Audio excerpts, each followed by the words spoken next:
Mbananje, na Bangidin, na Posidin.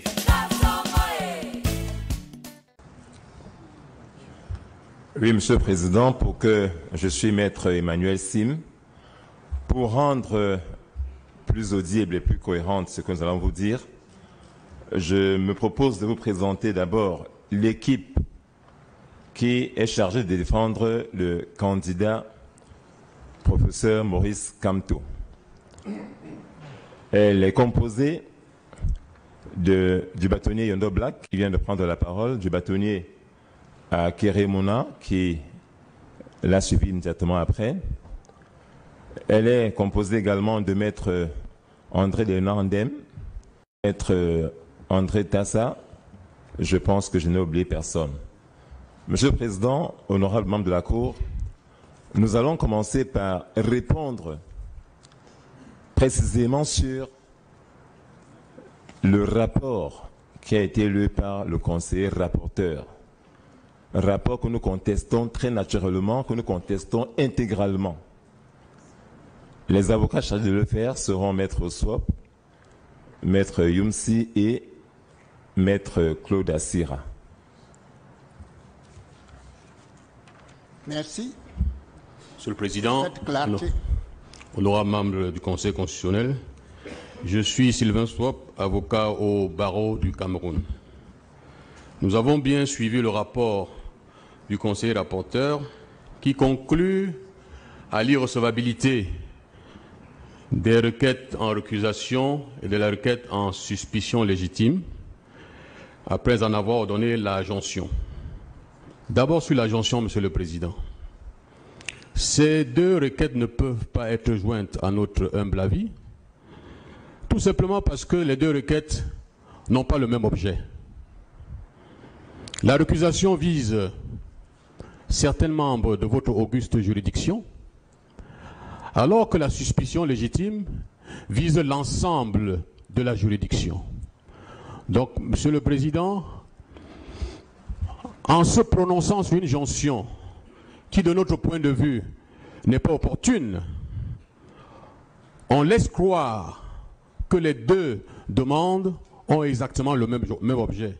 D'ailleurs, dans son argumentation, Monsieur le conseiller rapporteur indiquait qu'on a cité des dispositions pénales pour justifier la récusation. Or, dans la requête aux fins de récusation, aucune disposition pénale n'a été citée. Par contre, à titre de droit comparé, dans la requête aux fins de suspicion légitime, effectivement, on a fait quelques emprunts à titre de droit comparé au Code de procédure pénale. Donc, Monsieur le Président, vous voyez même que sur le plan du fondement juridique des deux requêtes, la jonction n'est pas possible et n'est pas opportune. Le rapporteur également s'est appesanti sur l'absence de base légale justifiant le défèrement devant vous d'une demande de récusation ou de suspicion légitime. Je voudrais parler d'abord de la récusation, Monsieur le Président, pour dire que le Cameroun est partie prenante à des instruments internationaux qui sont applicables dans notre pays. Je voudrais citer à titre d'exemple le pacte international sur les droits civils et politiques, relatif aux droits civils et politiques de 1966, notamment son article 14, qui dispose que toute personne a droit à ce que sa cause soit entendue équitablement et publiquement par un tribunal compétent, indépendant et impartial. Un tribunal compétent, indépendant et impartial. De vous regarder et de savoir si vous êtes impartial ou pas. Il n'y a pas une autre juridiction pour pouvoir juger soit de la partialité ou de l'indépendance ou de l'impartialité, Monsieur le Président. À la suite de ce pacte, Monsieur le Président, nous avons la Charte africaine des droits de l'homme et des peuples, qui dit pratiquement la même chose en son article 7. qui dit toute personne a droit à ce que sa cause soit entendue. Ce droit comprend, petit d, le droit d'être jugé dans un délai raisonnable par une juridiction impartiale. Que nous puissions introduire un recours en récusation, Monsieur le Président. La Constitution du Cameroun, Monsieur le Président, également, dit en son article 51.5 que les fonctions de membres du Conseil constitutionnel sont incompatibles avec celles de membres du gouvernement, du Parlement ou de la Cour suprême. Les autres éléments du statut, tels les incompatibilités, les obligations, les immunités et les privilèges, sont fixés par la loi. Cette loi, Monsieur le Président, c'est la loi de 2004 qui fixe le statut des membres du Conseil constitutionnel. Et dans cette loi, Monsieur le Président,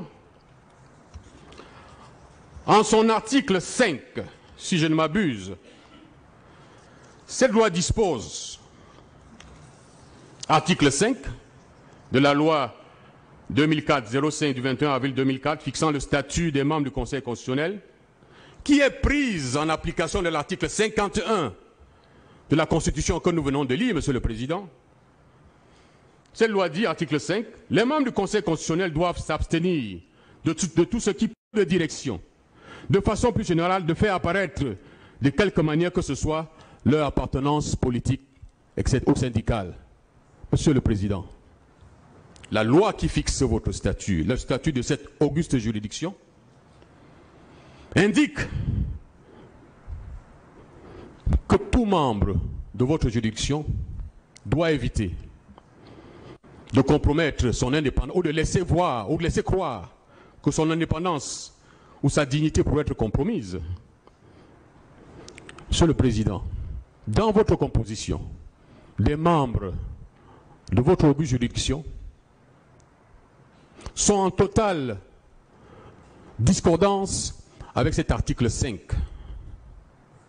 Je voudrais prendre un seul exemple, ou alors quelques exemples, Monsieur le Président. Monsieur l'honorable conseiller Emmanuel Bondé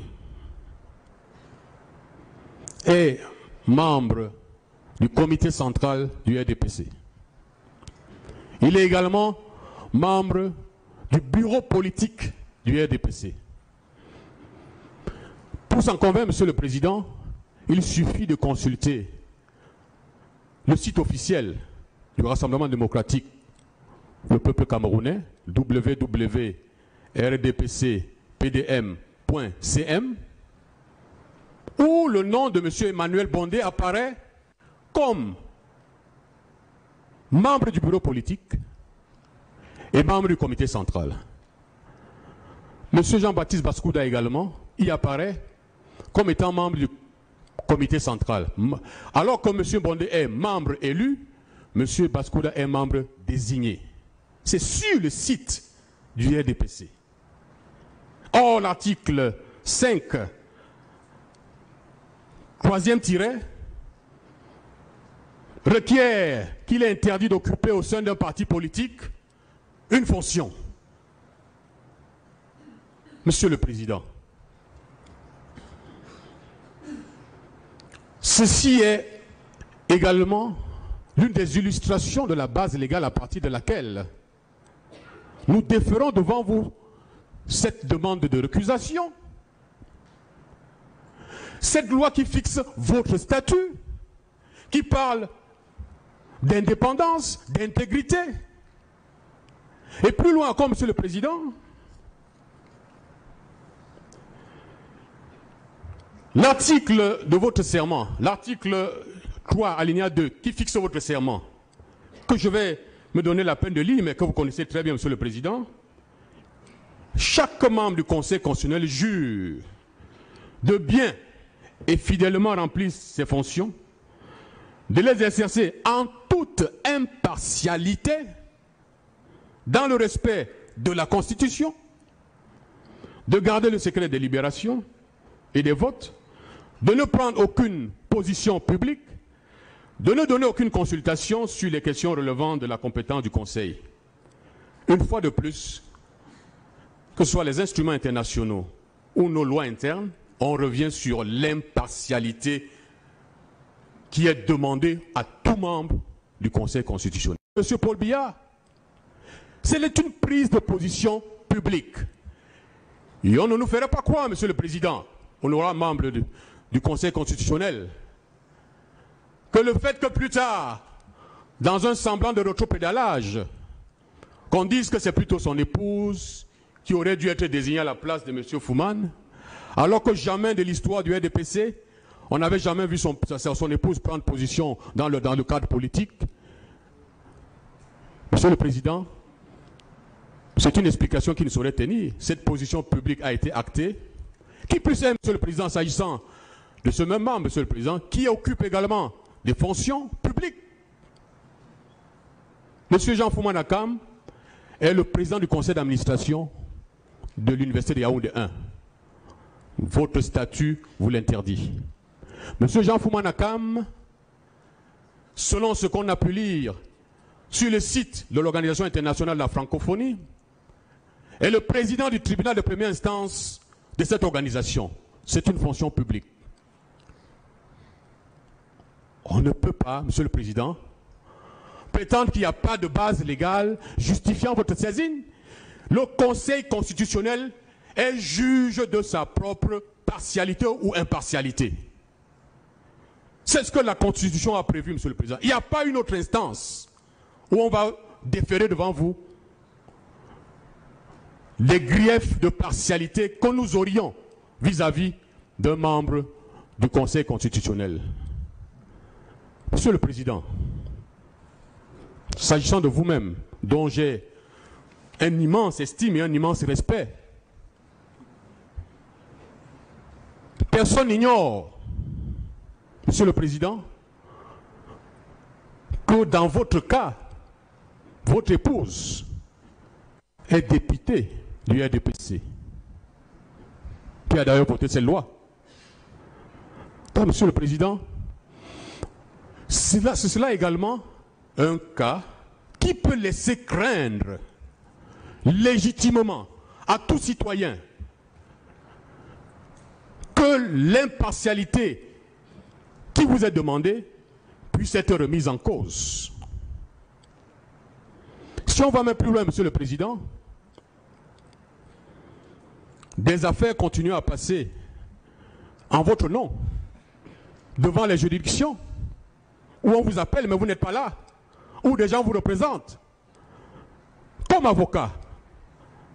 Je me rappelle encore l'audience du 30 septembre 2018 devant le tribunal criminel spécial dans une affaire Minepat contre Minefi, où quelqu'un se levait après avoir fait quelques observations, a dit: je vais rendre compte à Maître Atangana, Clément.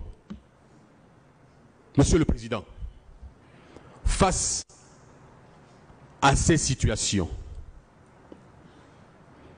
peut-on vous laisser, vous, Président, honorable membre du Conseil constitutionnel, vous laisser prendre une décision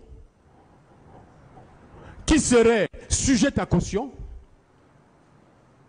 parce que l'impartialité qui vous est demandée doit être respectée. Et on ne peut pas nous renvoyer à une autre juridiction ou à une autre instance, ou alors prétendre qu'il n'y a pas de base légale pour solliciter cette impartialité, alors que les instruments internationaux, la Constitution du Cameroun, les lois internes disent que vous devez être impartiaux. Et que le juge constitutionnel est le seul juge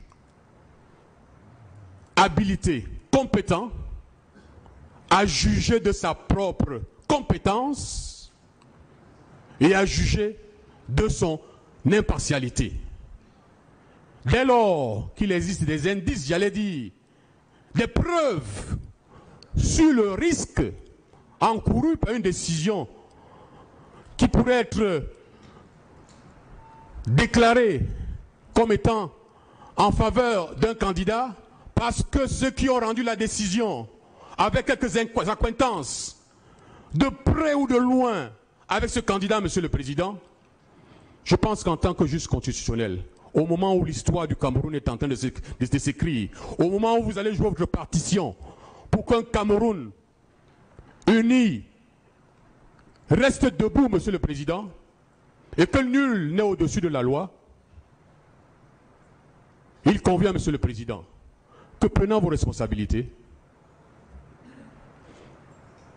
que vous considériez que le rapport de l'honorable conseiller n'a pas été pertinent sur l'absence de base légale. S'agissant maintenant de la qualité, Monsieur le Président, j'ai également entendu que Monsieur le professeur Kamto n'avait pas qualité pour saisir votre juridiction. Monsieur Kamto est candidat à l'élection présidentielle. Monsieur Kamto conteste une partie des résultats dans certaines régions du Cameroun, Monsieur le Président. Monsieur Kamto, donc, participant à un contentieux, quel